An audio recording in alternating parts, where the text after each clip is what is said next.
तो hey guys what's up, I hope सब आप बढ़िया होंगे। तो आज की वीडियो का टॉपिक आप समझ गए कि आज किस टॉपिक पे बात करने वाले हैं। ठीक है, तो वैसे मैं आपको बताना चाहूँगा कि आपका वीडियो टॉपिक देख के आप समझ गए होंगे और आपने इसलिए क्लिक किया।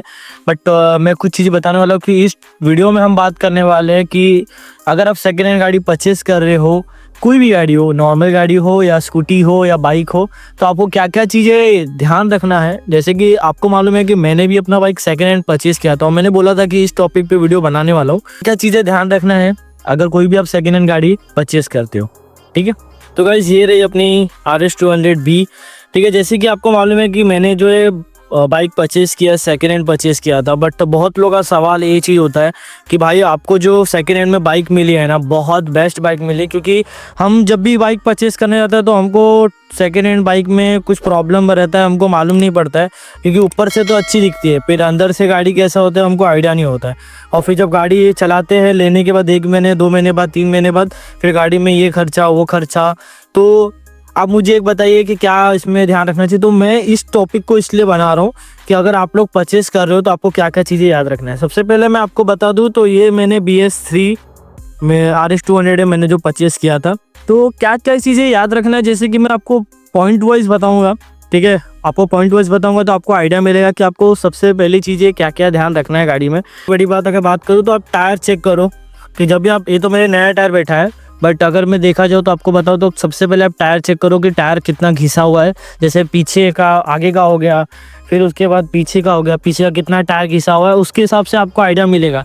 और फिर उसको पूछो भी कि गाड़ी कितनी पुरानी है, मतलब 2014 का मॉडल है, 2015 का मॉडल है, कभी का मॉडल है, वो आप क्लियर कीजिए।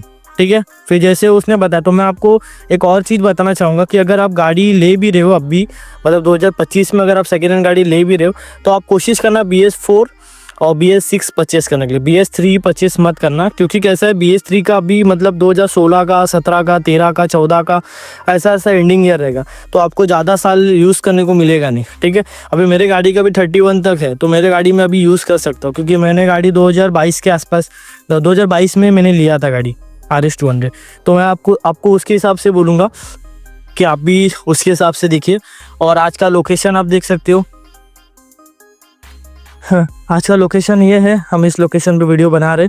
ठीक है, हाँ, तो पहली सबसे चीज़ आपको टायर चेक करना है। ठीक है, फिर सेकंड चीज़ जो रहेगा, आपको कौन सा मॉडल है वो आपको ध्यान रखना। BS4 BS6 ही परचेस करना। कॉस्टिंग ज़्यादा रहेगा, कॉस्टिंग कम करके बात करना, निगोशिएबल हो सकता है तो, पर आप कम ही देखना। फिर उसके बाद सबसे सेकंड चीज़ आती है मीटर, मतलब गाड़ी कितना चला हुआ है। जैसे अगर मैं बात करूँ तो बहुत लोगों को मैं देखता हूँ कि उन लोग मीटर रीसेट भी करते हैं। तो जैसे अभी मेरा 64, आपको मैं दिखा दूँ, 64 to 100 कुछ आसपास चला है मेरी गाड़ी। ठीक है, तो इसके अकॉर्डिंगली मेरा जो मैंने गाड़ी लिया था कुछ 59,000 ऐसा कुछ चला था। तो मैं भी आपको इतने बोलूँगा कि जब भी आप परचेस करो तो सबसे पहले आप मीटर भी चेक करो। कभी मीटर भी जीरो रहता है, पूछो कि गाड़ी में मतलब एक्सीडेंट गाड़ी है क्या। वैसे तो बताएगा नहीं, पर आप तो भी उससे पूछो। फिर उसके बाद आप क्या करो, गाड़ी स्टार्ट करो। ठीक है, न्यूट्रल है कि नहीं, गाड़ी स्टार्ट करो और पहले देखो कि ऐसा आवाज़ या फिर कुछ चीज़ आ रहा है क्या गाड़ी में। ठीक है, फिर उसके बाद फुल एक्सीलेटर दो।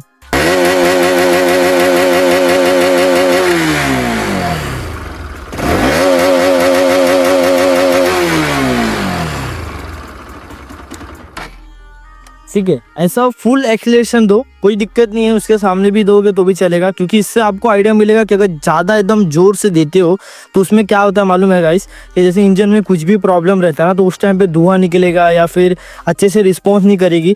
तो ये चीज़ें भी आप ध्यान रखो। और फिर उसके बाद लास्ट टाइम सर्विसिंग कब कराया था, कैसी गाड़ी की कंडीशन है, वो सब भी देखो। चला के देखो फर्स्ट गियर में कितना जा रही है, भाग रही है कि नहीं भाग रही है, पिकअप ले रही है कि नहीं ले रही है, क्लच प्लेट कैसा काम कर रहा है।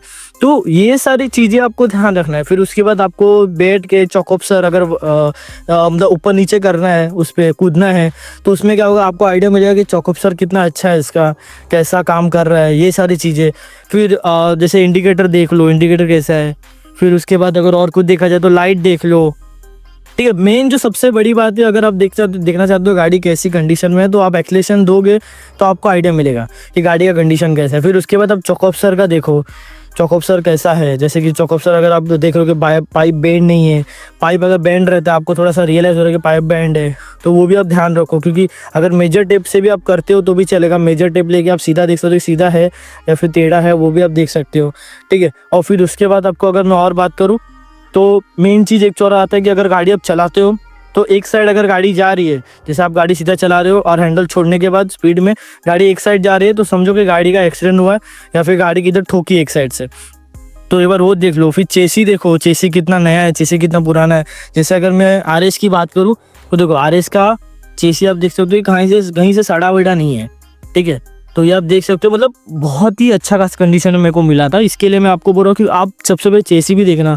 फिर और मैं आपको एक और बात बताना चाहूँगा कि देखो सेकेंड हैंड गाड़ी में ना सबसे बड़ा जो प्रॉब्लम होता है, बहुत लोग फेस करते हैं, मैंने खुद फेस किया है, तो मैं आपके साथ कुछ शेयर करना चाहूँगा। जैसे कि अगर मैं बात करूँ तो आप गाड़ी लेते हो, ठीक है, आपने कोई एप्लीकेशन डाउनलोड किया या फिर उसने बोला कि गाड़ी पे चालान है कि नहीं, और आपने चेक किया तो उसमें चालान नहीं दिखा रहा है। कभी कभी क्या होता है, एप्लीकेशन का भी ग्लिच होता है, वो एप्लीकेशन वर्क नहीं करता है। तो आप लोग क्या करते हो कि जब ले लेते हो फिर उसके बाद नंबर डाल के चेक करते हो तो कोई चालान दिखाता नहीं, फिर उसके बाद चालान दिखाता है। जब आप आरटीओ में जाते हो तो आप क्या करो मालूम है कि आप जो है ना वो नंबर ले लीजिए। नंबर जैसे आप गाड़ी आप देखने जाओगे तो उससे पहले नंबर आप ले लेना, उस गाड़ी का नंबर लेने के बाद पहले ही आप चेक लेना कि उसमें चालान है कि नहीं। फिर आप जो ओनर रहेगा या फिर जो डीलर रहेगा उससे पूछिए कि इस पे गाड़ी पे चालान है कि नहीं। अगर वो बोलते हैं नहीं चालान नहीं है और आपने चेक कराया है उस पर चालान नहीं है तो ठीक है, वेल एंड गुड है। पर अगर चालान है ऑलरेडी गाड़ी पे तो आप उससे जो भी उसका नेगोशिएबल रहेगा उसमें प्राइस में नेगोशिएबल कर सकते हो कि भाई मैंने को इतने में गाड़ी चाहिए, मेरे को उसका माइनस करके दो, फाइन भर के दो, ठीक है। सबसे बड़ी बात, और गाड़ी का ओनर है नहीं है, क्योंकि आप अगर कभी भी जाते हो गाड़ी लेने तो आप 2 फॉर्म लेके जाओ आरटीओ से, जो कि 28 और 29 31 ऐसा कुछ फॉर्म आता है, 2 फॉर्म, ठीक है। तो वो फॉर्म आप ज़रूर लेके जाइए, क्योंकि उस फॉर्म में आप जो उसका ओनर का फ़ोटो, आधार कार्ड का पैन कार्ड, साइन सिग्नेचर, फिर फोटो, मतलब बहुत कुछ चीज़ जो जिसने गाड़ी जो नाम पे करा था उसको नॉलेज रहेगा, तो वो आप ज़रूर लेके जाइए, वो आपके लिए बहुत काम आएगा। आप ऐसे ही नहीं कि आप जाके सिर्फ ले लीजिए गाड़ी, पैसा दे दीजिए, नहीं, आप वो पेपर पे सिग्नेचर वगैरह, क्योंकि सबसे बड़ा जो प्रॉब्लम आता है ना सेकेंड हैंड गाड़ी में, वो ट्रांसफ़र करने में आता है। और 2025 के हिसाब से ना इस बहुत प्रॉब्लम आता है गाड़ी ट्रांसफ़र करने में। तो आप जो चीज़ें हैं ना, अगर आपको नॉलेज नहीं है तो जो बंदा जो ट्रांसफ़र करता है उसके पास जाइए, या फिर अगर आप ट्रैफिक हवलदार है तो उनको भी अगर आप जाके पूछते हो ना कि कैसा क्या फैसिलिटी कैसा क्या रहता है, तो आप ज़रूर उससे कंफर्म कीजिए। और अगर आप कंफर्म करते हो ना तो आपके लिए बेस्ट ऑप्शन क्या रहता है कि आपको ट्रांसफ़र करने में कुछ प्रॉब्लम नहीं आएगा, ठीक है। सबसे बड़ी बात ये है। और साथ साथ अगर आपको कुछ चीज़ें नहीं समझ में आ रही है कि आपको लग रहा है कि नहीं यार, मतलब मेरे लिए वर्क नहीं कर रहा है, मैं कैसे इतना सारी चीज़ें याद रखूँगा, तो आप क्या करिए, 200-300 रुपये 500 रुपये खर्चा कीजिए। एक गैरेज वाला आपके कोई पहचान करेगा, उसको लेके जाइए और उसको बोलिए कि पूरा गाड़ी चेक करके मेरे को उसके हिसाब से बता कि गाड़ी सही है कि नहीं।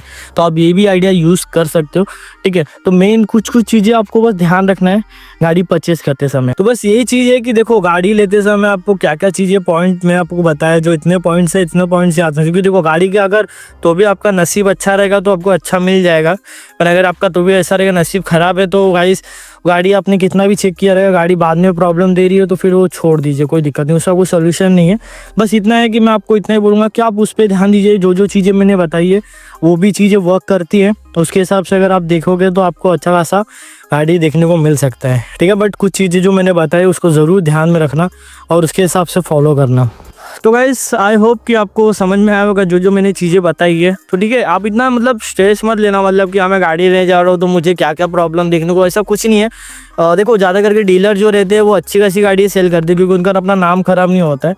बट तो भी मैं आपको बोलूँगा कि गाड़ी आप अपने हिसाब से चेक करो, चेंज पॉकेट देख लो, चेंज पॉकेट कितना ख़राब है कितना नया है, गाड़ी कितनी चली हुई है, फिर उसके हिसाब से टायर देख लो, ठीक है।